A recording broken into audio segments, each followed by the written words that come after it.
Нерюнгринская городская библиотека открыла декаду мероприятий, посвященных 40-летнему юбилею города. Южно-якутская столица была рождена трудом многих комсомольцев, приехавших в 70-х и 80-х годах прошлого века для грандиозного строительства из разных уголков страны. Среди них немало талантливых поэтов, художников, исполнителей и авторов песен. Поэтому такие мероприятия больше напоминают дружеские встречи старых добрых друзей. Подробнее в сюжете наших нерюнгринских коллег.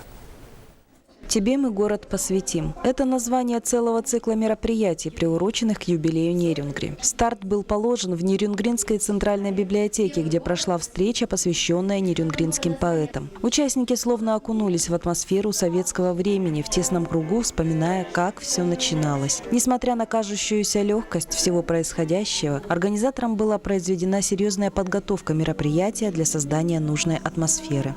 Идея провести такой поэтический вечер – это все заслуга нашего города. Городу Нерюнгри 40 лет.